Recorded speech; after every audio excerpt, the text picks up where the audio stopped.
দেখেছেন মহারাজ কত ধান?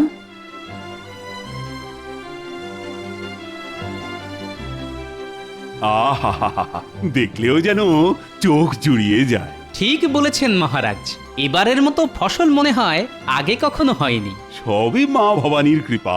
মহারাজ আমি সব প্রজাদের বলে দিয়েছি, ফসল যখন এবারে ভালো হয়েছে তখন খাজনাও আগে ভাগে দিতে হবে। আর আগে ভাগে খাজনা পেলে নবাবের খাজনাও আমরা সময়ের আগে মিটিয়ে দিতে পারবো। বাহ বাহ বাহ, খুব ভালো কথা, খুব ভালো। আমি সব সময় ভালো কথাই বলি মহারাজ, কিন্তু কিছু লোকের কান ভাঙানিতে আপনি আমায় ভুল বোঝেন মহারাজ।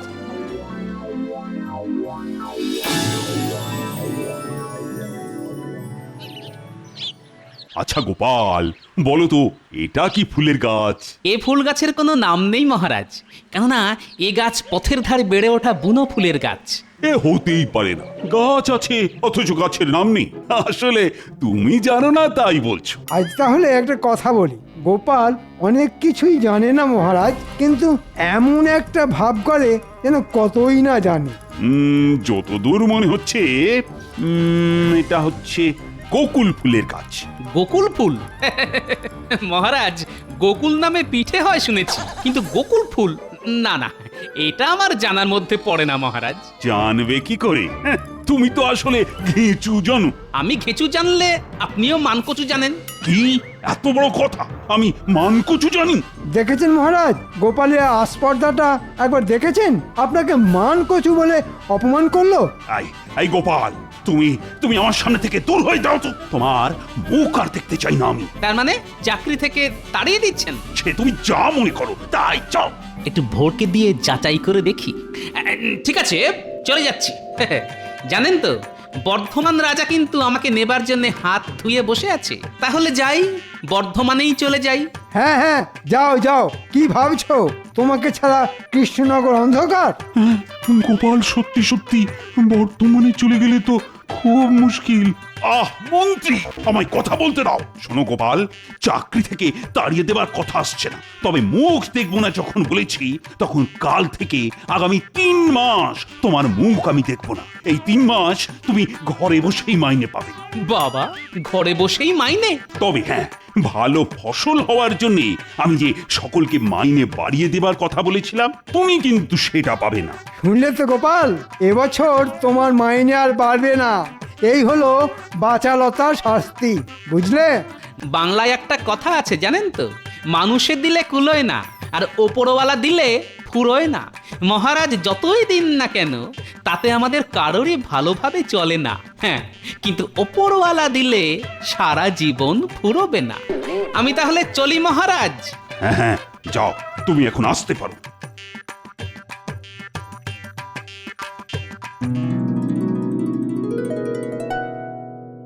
গিন্নি, ও গিন্নি, কোথায় গেলে গো?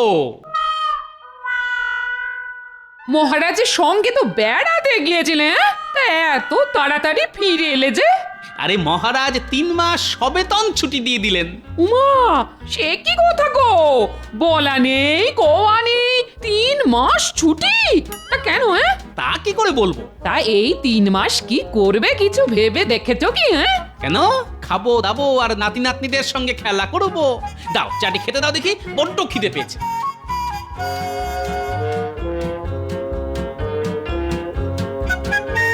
মহারাজ শুধু মধু ছুটি দিয়ে দিলেন, নিশ্চয়ই এর মধ্যে কোনো রহস্য আছে।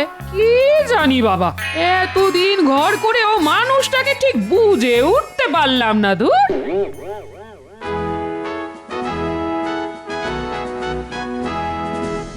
বলো কি উজির, কৃষ্ণচন্দ্র এবার আগে ভাগেই সব খাজনা মিটিয়ে দিয়েছে?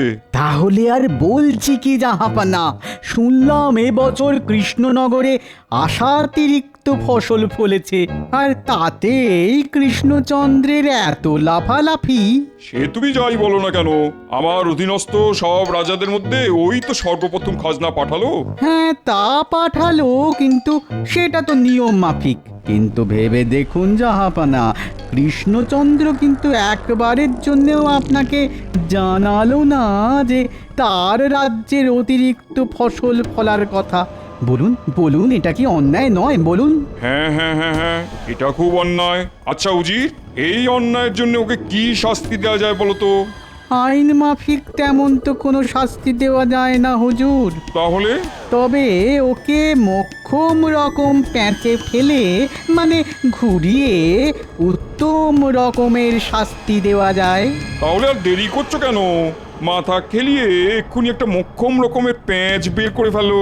আমাকে তাহলে একটা দিন সময় দিন জাহাপানা, কালকেই এমন একটা প্যাঁচের কথা বলবো না, হাজার চেষ্টা করেও কৃষ্ণচন্দ্র সেই প্যাঁচ কেটে বেরোতে পারবে না। কৃষ্ণচন্দ্রকে নিয়ে আমার সমস্যা নেই, কিন্তু ভয় তো গোপালকে নিয়ে। ও যদি প্যাঁচ কেটে দেয়? এবার আর সেটি হবে না, দেখবেন গোপালও কেমন দাঁত ছড়কুটে পড়বে। বাবা বাবা বাবা বাবা বাবা, বহুত খুব বহুত খুব বহুত খুব। তাহলে যত তাড়াতাড়ি পারো প্যাঁচ মারো, প্যাঁচ, বুঝলে?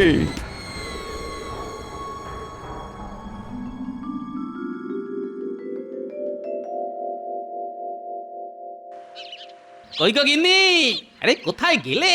একবার এসে দেখে যাও কেমন বাজার করে এনেছি।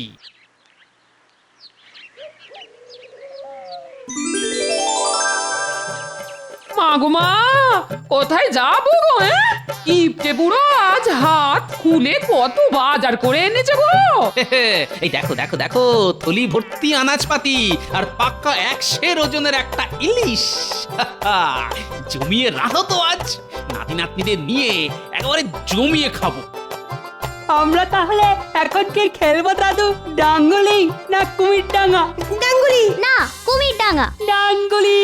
না না, ডাঙ্গুলি ডাঙ্গুলি, কুমির ডাঙ্গা বলছি না, ডাঙ্গুলি। আহা, আস্তে আস্তে, ওরে বাবা, আর চেঁচিয়ে কানের পোকা বের করে দিস না তো। দুটো খেলাই হবে, প্রথমে কুমির ডাঙ্গা, পরে ডাঙ্গুলি। বাহ বাহ, দারুণ দারুণ, কি মজা। কি মজা, কি মজা, কি মজা। কাল বললো একটা দিন সময় দিন, তার মানে আজই তো সেই দিন। কিন্তু এত বেলা হয়ে গেল, উজিরের তো পাত্তা নেই। এসে গেছি জাহাপানা, এসে গেছি। সে তো দেখতেই পাচ্ছি। তা ওই প্যাঁচের কি হলো, প্যাঁচ? জাহাপানা বলছি আসলে আসলে কি হয়েছিল জানেন? আমার এই মাথার মধ্যে যে বুদ্ধির কৌটোটা আছে না, তার ঢাকনাটা কিছুতেই খুলতে চাইছিল না। মাথার মধ্যে বুদ্ধির কৌটো, তার আবার ঢাকনা? তার ঢাকনাটা খুলছে না, এখনো আটকে আছে? না জাহাপানা, অনেক কসরত আর বিস্তর টানাটানি করে শেষমেশ ঢাকনাটা খুলেছে। খুলেছে? বহুত খুব বহুত খুব বহুত খুব।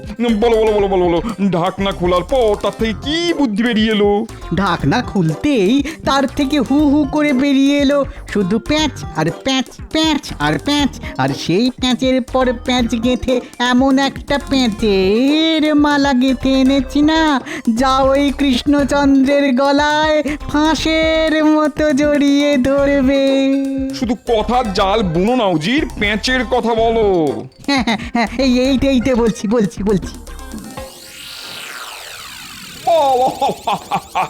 বহুত খুব বহুত খুব বহুত খুব। সত্যি উজির, তোমার পেটে পেটে তুড়ি তুড়ি তুড়ি, মাথার মধ্যে এত পেঁচ। তবে আমি হলপ করে বলতে পারি, কৃষ্ণচন্দ্র তো কোন ছাড় খোদ গোপাল অব্দি এই প্যাঁচ কেটে বেরোতে পারবে না। তাহলে নিয়ে এসো কাগজ কলম, এক্ষুনি আমার নামে পত্র লিখে কৃষ্ণনগরে পাঠাও। উড়িয়ে দাও কৃষ্ণচন্দ্রের চোখের ঘুম।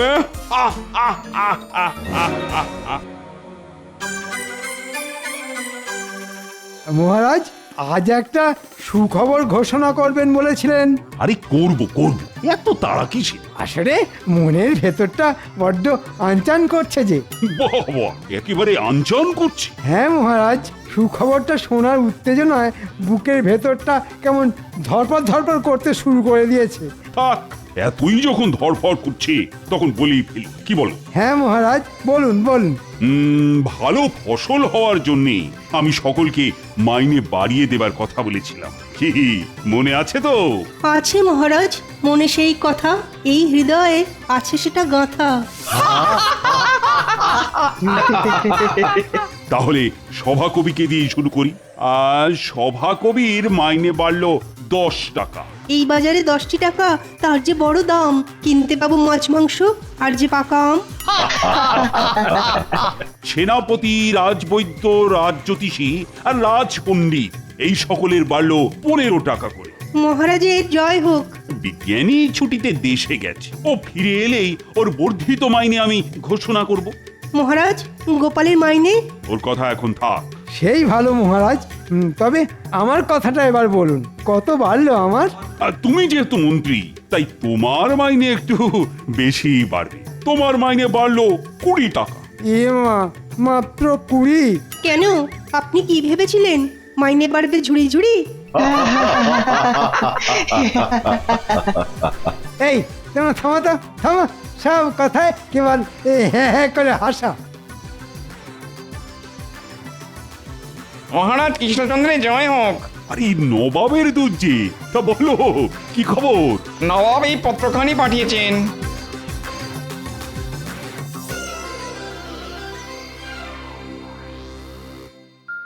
হঠাৎ করে চিঠি? কিসের চিঠি রে বাবা?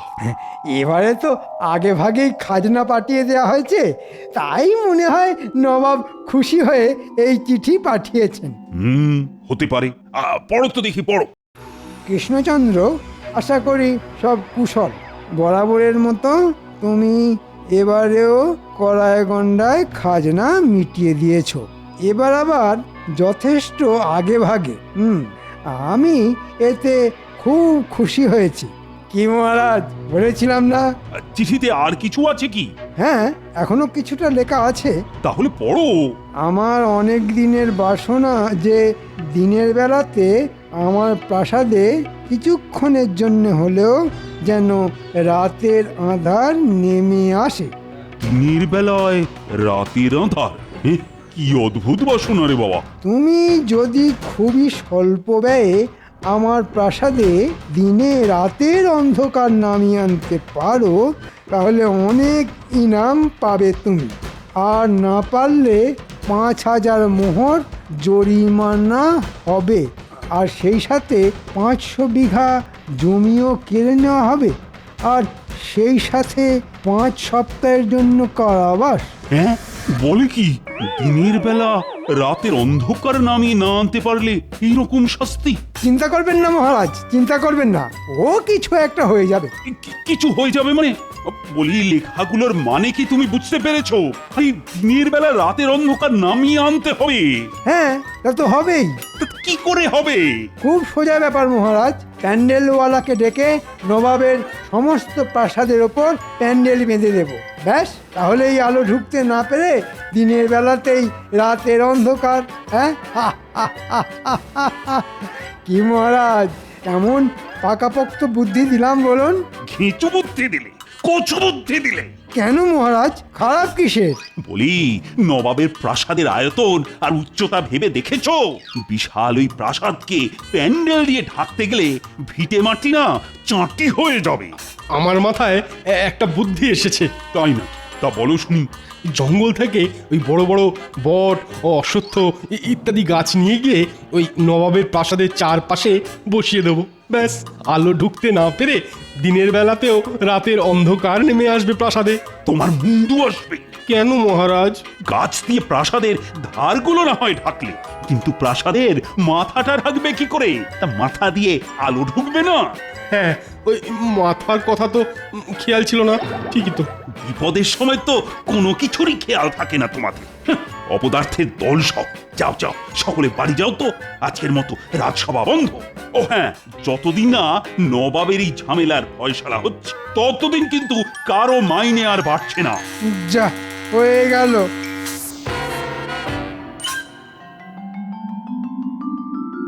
নে পুটি, দেখে দেখে শিখে নে। ঝোলের আলু হবে লম্বা, আর ডালনার আলু হবে ডুমোডুম।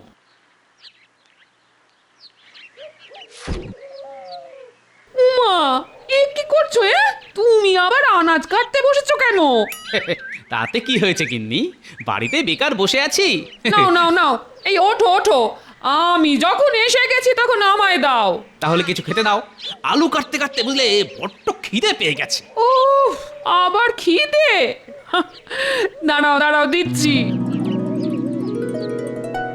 কি বলছেন কি? নবাবের এ কিরকম অদ্ভুত বায়না! বায়না নয়, বায়না নয়, এ হলো নবাবের শয়তানি, যেন তেন প্রকারে আমাকে বিপদে ফেলা। এখন কি করবেন? সেটাই তো চিন্তা। একবার গোপালকে ডেকে পাঠালে হয় না? গোপাল? না না না রানী, তা হয় না, তা হয় না। আমি 3 মাস ওর মুখ দেখবো না বলে দিয়েছি। কিন্তু গোপাল ছাড়া এ বিপদে আর বাঁচাবে কে? ঠিক আছে ঠিক আছে ঠিক আছে, ব্যাপারটা আমার উপর ছেড়ে দিন। জানি না কিভাবে এই বিপদ থেকে পরিত্রাণ পাবো। উফ, কেন যে গোপালের মুখ দেখবো না বলে ফোন করে বসলাম। উফ।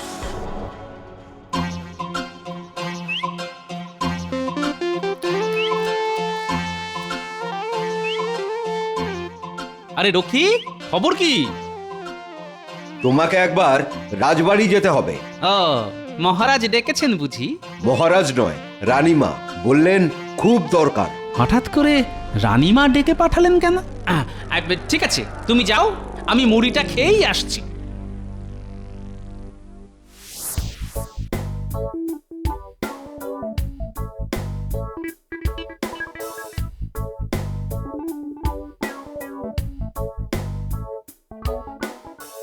अंदर आ सकते हो? কে? हम माजी। সে না হয় বুঝলাম, কিন্তু না বলে হুট করে আমার ঘরে কেন? अब तो हमको आने बोला, তাই हम চলে এলাম। হিন্দি বলার মধ্যে যথেষ্ট গন্ডগোল আছে। আচ্ছা পরিষ্কার করে বলো তো তুমি কে, না হলে আমি কিন্তু রক্ষী রাখবো। আরে গোপাল! আগে কিন্তু এভাবে বোরখায় মুখ ঢেকে কেন? কি করব বলুন, মহারাজ আমার মুখ দেখবেন না বলে দিয়েছেন, তাই তো বোরখায় মুখ ঢেকে এসেছি। মুখোমুখি হলে যদি আবার তাড়িয়ে দেন। কিচ্ছু দেবেন না। শোনো গোপাল, বড় বিপদে পড়ে তোমায় ডেকেছি গোপাল। দিনের বেলা রাতের অন্ধকার, বাবা এবার তো বড় চিন্তার কথা। চিন্তা বলে চিন্তা, চিন্তায় চিন্তায় তোমাদের মহারাজের খাওয়া ঘুম সব বন্ধ হয়ে গেছে। আচ্ছা গোপাল, তুমিই বলো, এবারে আশাতিরিক্ত ফসল ফলেছে বলে কত সুখে আছে এ রাজ্যের মানুষ, কত আনন্দে ছিলেন তোমাদের মহারাজ। তা থেকে যে কি রাহুগ্রাস লাগলো। কি বললেন? রাহুগ্রাস? ঠিক আছে ঠিক আছে, আমি দেখছি।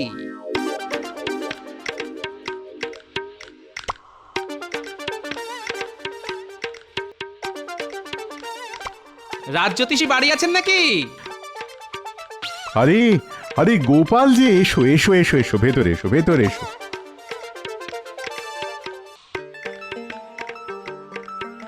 একটা বিশেষ প্রয়োজনে আপনার কাছে এসেছি। বলো।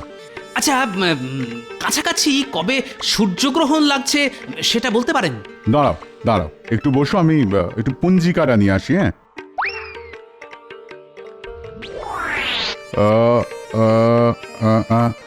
আরে সামনেই তো। কবে? এই তো এই মাসের 22 তারিখ অমাবস্যা, ওই দিন সকাল 10:15 গতে পূর্ণগ্রাস সূর্যগ্রহণ। ঠিক আছে, আমি চললাম।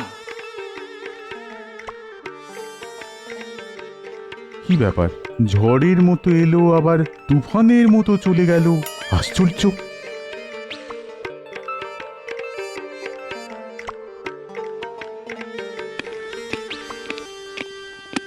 গোপাল, আমি আমার কথা ফিরিয়ে নিচ্ছি, তোমার কাছে আমি ক্ষমা প্রার্থী। আমাকে বিপদের হাত থেকে রক্ষা করো গোপাল। রানীমা, রানীমা পেয়ে গেছি। পেয়ে গেছো? হ্যাঁ, শুনছেন শুনছেন মহারাজ, গোপাল উপায় পেয়ে গেছে। কি উপায় পেয়েছো শুনি গোপাল? এখন কিছু বলবো না, ভেলকি যা দেখাবো তা একেবারে নবাবের প্রাসাদে গিয়ে। আপনি শুধু নবাবকে জানিয়ে দিন এই মাসের 22 তারিখ আমরা মুর্শিদাবাদ যাচ্ছি।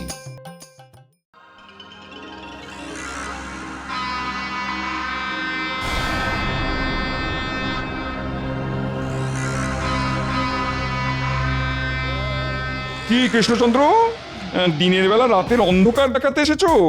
তা সাজ সরঞ্জাম কোথায়? আছে হুজুর, সব ব্যবস্থা আছে। সময় এলেই দেখতে পাবেন। দেখতে পেলেই ভালো, আর তা না হলে কৃষ্ণচন্দ্র আর কৃষ্ণনগরে ফিরে যেতে পারবে না, সোজা গিয়ে ঢুকবে আমার কারাগারে। পুরো 5 সপ্তাহের জন্যে। জানি না গোপাল যে কি করবে।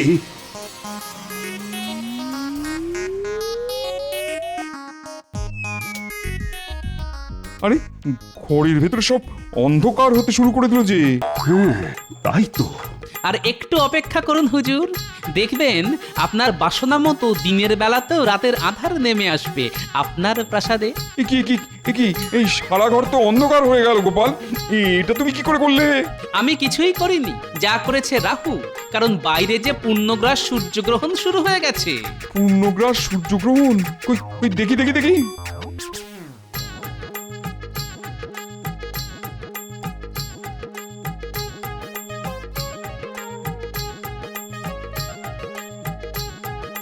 উজির, আজ যে পূর্ণগ্রাস সূর্যগ্রহণ, তুমি এটা জানতে না? মানে সূর্যগ্রহণের ব্যাপারটা তো ঠিক মাথায় ছিল না। কি জাহাপনা, আপনার বাসনা পূর্ণ করে দিলাম তো। না না না, তুমি কি করে পূর্ণ করলে? সূর্যগ্রহণ তো একটা স্বাভাবিক ব্যাপার। মানছি আপনার কথা, কিন্তু আপনার অস্বাভাবিক বাসনাকে চরিতার্থ করতে প্রকৃতির স্বাভাবিক ব্যাপারটাই যথেষ্ট নয় কি? তার উপর স্বল্প ব্যয়ে শুধু না, একেবারে বিনামূল্যে। তোমাদের বোকা বানাতে চেয়েছিলাম, কিন্তু গোপাল তুমি তো দেখছি আমাকে পুরোপুরি বেকুব বানিয়ে দিলে। মুজির, আজ্ঞা করুন জাহাপনা। দুটো কাজ করতে হবে তোমায়। প্রথমত কৃষ্ণচন্দ্রের জন্য ইনাম নিয়ে এসো, 5,000 মোহর আর 500 বিঘা জমির দলিল। আর দ্বিতীয় কাজ? এরপর দূর হয়ে যাবে আমার চোখের সামনে থেকে। বারবার তোমার বুদ্ধিতে চলে গোপালের কাছে আমি পদে পদে হেরেছি। কি দাঁড়িয়ে আছো কেন? যাও। কৃষ্ণচন্দ্র, গোপালকে আমায় দিয়ে দাও। ওর মতন বিচক্ষণ বুদ্ধিমান যদি আমি পেতাম। সেটা কি করে সম্ভব জামাপনা? গোপাল যে আমার প্রাণ, প্রাণ চলে গেলে আমি বাঁচবো কি করে? ওর মাইনে বাড়বে না বলেছিলাম, এখন তো দেখছি মাইনেটা দ্বিগুণ করে দিতে হবে। যাক, কথাটা শুনো কান জুড়লো, শুধু মন্ত্রী মশাই যদি শুনতে পেত। বেড়ে বলেছো গোপাল, হ্যাঁ?